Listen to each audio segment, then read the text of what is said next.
우리에게 풍랑이 일어나는가? 여러분, 왜 우리에게 풍랑이 일어날까요? 그 세 가지를 말씀드렸습니다. 자고하지 말라고, 스스로 높아지려고 교만하지 말라고, 풍랑 한번 몰아치면 인생이 별거 아닌 걸 가지고 잘났다고 뻐기고 내가 잘났다고 그러다가 베드로 갈릴리에서 적어도 나 같은 사람은 어부 중에 어부지 하면서 목에 힘주고 다녔다가 풍랑 한번 일어나니까 별것 아니구나, 이렇게 내가 두려워하는 것을 하며 느끼게 하려고, 그래서 인생의 풍랑이 있는 것입니다. 또 인생의 풍랑이 왜 있는가? 내 자신의 존재를 깨닫기 위하여서, 내 자신의 존재, 내가 어떻게 인생을 살아가며 또 지금까지 내가 살아온 나의 존재가 바르게 살아왔는가, 아니면 앞으로 내 인생이 어떻게 살아갈 건가, 내 존재의 가치를 다시 한번 재인식시키기 위해서 풍랑이 있는 겁니다. 다 귀한 분들입니다. 내가 죽어야지 그러다가 풍랑 한번 탁 일어나면 아이고 살려주세요 급박하게 바뀌지 않습니까? 우리는 다 귀하니까 존재의 가치를 다시 한번 점검해 보라는 것입니다. 또 확실한 믿음을 주시려고 인생의 풍랑이 있는 겁니다. 그렇습니다, 여러분. 이런 과정을 통하여 믿음이 확 일치월장하거든요. 풍랑함은 겪고 나면 다음에 잔잔한 풍랑은 별것 아닙니다. 그냥 충분히 이길 수 있는 겁니다. 어려운 시련 한번 극복한 사람이 작은 거에서 두려워하겠습니까? 이런 광풍을 한번 경험한 사람이 철랑철랑거리는 파도 보고 무서워하겠습니까? 바로 이러한 모습을 우리에게 허락하시려고 인생의 풍랑을 허락하신 것입니다. 오늘은 그러면 이 풍랑 속에서 주님이 대체 어떤 일을 하셨는가? 풍랑 속에 주님은 뭘 하시는가? 사랑하는 여러분, 인생의 폭풍 속에 주님은 어디 계실까요? 이 질문을 먼저 던지고 싶습니다. 여러분이 광풍을 만나고 풍랑을 만나고 인생에 죽을 것만 같은 그런 상황과 환경 속에서 우리 주님은 어디 계신가? 주님 어디 계신가?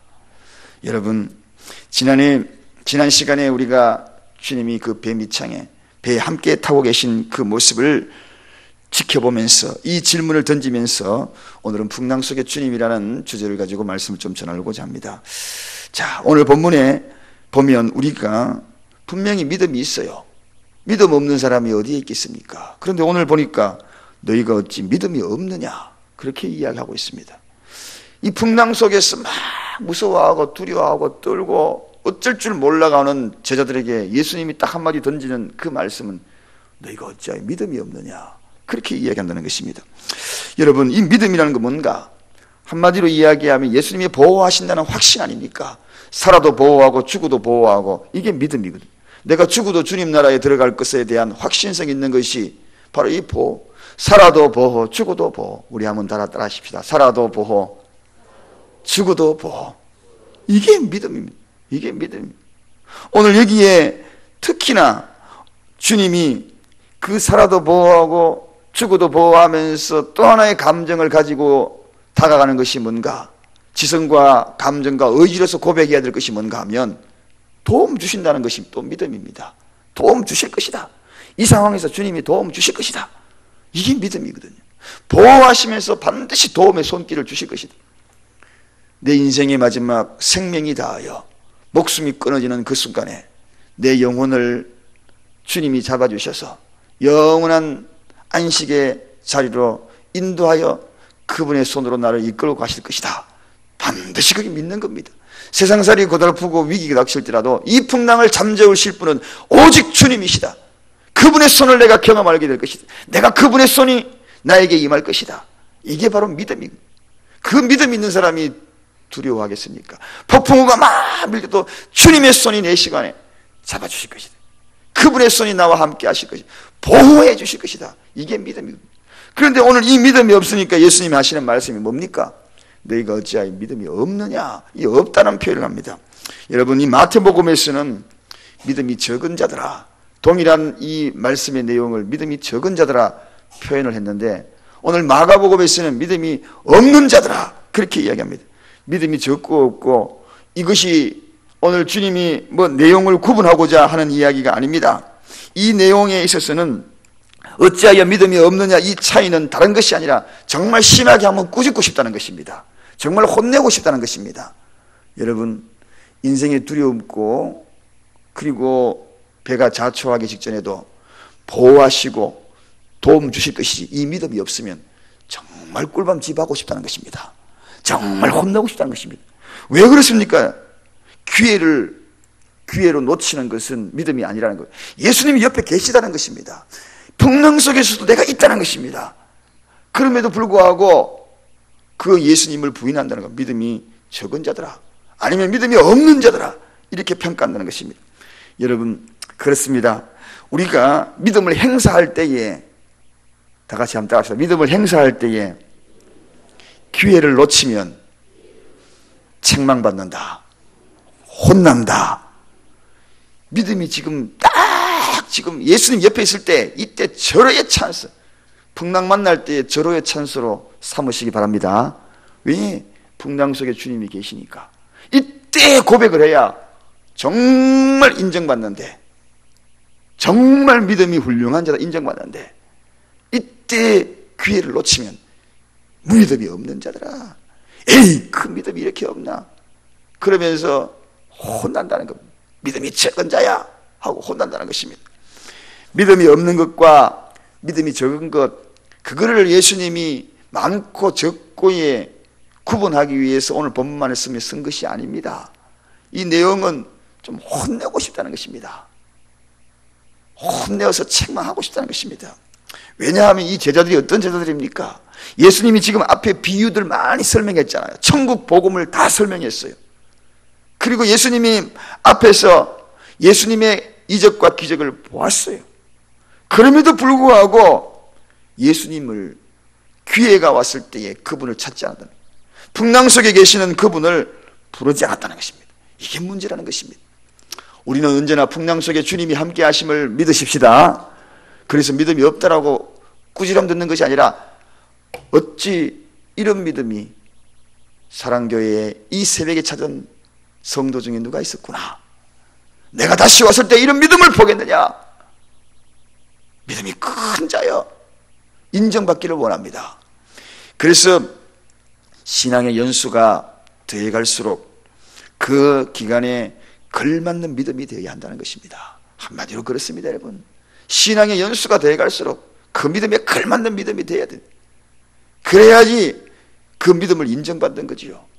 30년이 되어도 20년이 되어도 10년이 되어도 믿음에 걸맞는 그러한 믿음의 신앙 고백이 없다면, 기회가 주어졌을 때에, 절호의 기회가 주어졌을 때에, 풍랑 속에 광풍을 만날 때에는 믿음을 고백할 수 있는 절호의 기회입니다.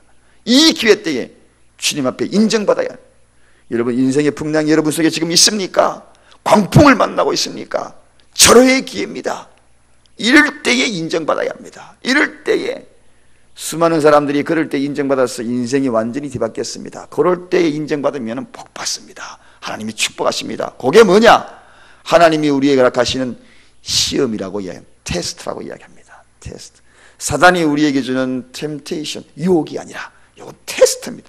요 시험 딱 당할 때, 인생의 광풍을 딱 당할 때, 그때의 절호의 찬스로, 절호의 기회로 내 신앙의 고백이 분명하고 그 기회를 잘 이겨낼 때에 이제는 하나님께서 축복의 단계에 들어가는 것입니다. 아브라함도 그랬고, 수많은 사람들이 다 그 광풍에 다 이겨내는 그 과정 속에서 주님의 복을 받았던 것입니다. 또한 믿음을 처음 시작하는 사람들은 신앙의 연수는 연륜에 따라서 더해가고, 연수를 적게 처음으로 믿음 생활을 시작하는 사람은 믿음 생활이 무엇인가를 잘 알고 시작을 해야 합니다. 여러분, 신자는 처음부터 바른 믿음 속에서 신앙이 체험되도록, 그래서 놓치지 말고 이런 기회에 그게 믿음이구나, 그저 30년 40년 된 믿음, 잘못된 믿음 따라가지 말고 바른 믿음 가진 그런 분을 바싹 붙어가지고 따라가는 겁니다. 여러분, 워런 버핏이라는 사람은 투자의 전문가입니다. 그 사람하고 식사 한번 하는 게 1억 5천이에요. 밥 한 끼 같이 밥 사주고 밥 한 끼 같이 먹는 것이 1억 5천 주고 밥 먹습니다. 얼마나 그 사람이 대화 속에서 배울 것이 많으면 그렇게 하겠습니까? 우리는 밥 한 그릇이 아닙니다. 1억 5천이 아닙니다. 내 인생의 방향을 완전히 바꿀 수 있는, 삶과 죽음을 바꿀 수 있는 그러한 생명의 놀라운 인도함을 받을 수 있는 그런 자들하고 따라다니십시오. 믿음 좋은 사람 따라다니십시오. 그저 엉뚱한 이야기하고 엉뚱한 곳에 가고 그런 사람 따라다니지 말고, 그런 사람만 따라다녀도 인생이 바뀝니다, 여러분. 신앙생활 잘하는 사람. 그래서 제가 한국 2세가 미국의 어떤 아주 유능하고 대기업을 경영하는 사람 머슴으로 들어갔다는 거 아닙니까? 머슴으로 들어가가지고 나는 월급 안 받아줬습니다. 머슴으로만 하겠습니다. 3년 머슴하고 나아가서 창업에 대단히 성공한 사람이 있습니다. 여러분, 바로 이것입니다. 여러분, 믿음생활 잘하는 사람, 신앙생활 잘 고백하는 사람은 긍정적인 생각 갖고 있는 사람, 특히나 긍정적인 생각. 조금만 하면 아이고 무슨, 이런 사람 따라다니지 마십시오. 그런 사람 따라다니다가는 완전히 망합니다. 어떠한 것에서 굳건한 사람 따라다니십시오. 그러면은 3년만 따라다니면은 변합니다. 완전히 변합니다. 인생이 바뀝니다.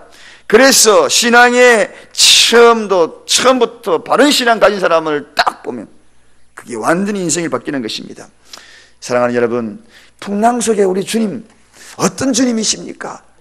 잠잔다고 해가지고 푹 주무시는 분이신지 아십니까? 그렇지 않아요. 그분은 실눈 뜨고 보신다 그랬어요. 어떻게 하나 보시는 거예요. 그래서 이 풍랑이 있는 것입니다. 그러므로 우리는 순종하는 마음으로 주님이 일을 할 때도 이러한 풍랑 속에서 나를 보고 계시다는 것을 잊지 말아야 합니다. 지금도 이 풍랑 만나면 날 다 보고 계시구나. 어떻게 이 광풍을 헤쳐나가는가, 해결하는가 보고 계시다는 것을 잊지 마시기 바랍니다. 그 풍랑을 잘 극복할 때 테스트, 시험을 잘 치러서 한 단계 올라가는 겁니다. 한 단계 올라가는 거예요. 우리 함께 주님이 능하신 그 시련을 물리쳐 주실 것이다. 이 보호와 도움이 오실 것이다. 이 믿음 딱 가지고 어떻게 처리하는가 잘 주님은 관찰하고 계신 것입니다. 주님을 깨우십시다. 이제 그분에게 실륜 뜨고 있는 그분에게 다가가서 지체 없이 그분을 불러야 합니다. 주님, 당신은 보호하시는 분이요, 당신은 도와주시는 분이요, 주님 도우소서, 보호하시옵소서. 그래야 어찌 무서워하느냐 이런 이야기가 아니라, 어찌 믿음이 없느냐 이런 이야기가 하는 것이 아니라, 믿음 있는 사람은 주님을 깨우는 겁니다. 사랑하는 여러분, 제자들이 이 직면에, 이 폭풍 위에 이 직면에 마지막에 깨달은 것이 이겁니다. 폭풍 속에 주님이 계시는구나, 이곳에 계시는구나. 마지막에 이걸 깨달은 겁니다. 그때에 그들이 한 것이 뭡니까? 주님을 불렀잖아요. 그렇습니다. 오늘 풍랑 속에 계신 주님, 나와 함께 계신 주님, 그분을 부르는 일만 남았어요. 우리가 할 수 있는 일은 뭔가요? 제가 풍랑을 잠잠케 하는 능력이 있습니까? 없습니다. 우리가 할 수 있는 것은 그분을 부르는 겁니다. 그분을 부르는 겁니다. 주님 부르는 겁니다. 풍랑 속에도 함께 하시는, 나와 함께 하시고 도움과 보호하시는 주님, 그분을 부르는 거예요. 저는 우리 성도들에게는 특별한 특권이 있습니다. 이 특권이 뭡니까? 주님을 부르는 특권입니다. 아무나 머리를 맞대 줍니까? 안 그렇습니다. 아빠 그랬을 때요, 내 목소리를 아는 우리 아빠가 뒤로 돌아보지, 자기 아빠가 아닌 사람은 보더라도 그냥 가버리죠. 내 아들이 아니네 하고 가버립니다. 그러나 내가 어려움 속에 있을 때에 아빠 하고 부르면 저 목소리를 이미 듣습니다. 그리고 뒤돌아보죠. 뛰어옵니다. 내 손을 잡아서 도움의 손길을 줍니다. 보호해 줍니다. 가슴에 안아주시는 것입니다. 우리 오늘 아침에 그분을 부르는 겁니다. 조용히 불러줬습니다. 아빠라고 불러줬습니다. 사랑하는 여러분, 풍랑 속에 주님 잊지 마십시오. 함께 계십니다. 광풍 속에 주님 함께 계십니다. 기회입니다. 불을 기회입니다. 그 불을 기회에 시험 잘 통과해서 주님의 놀라운 사랑과 은혜를 누리는 저와 여러분 되시기를 주님의 이름으로 간절히 축원드립니다. 기도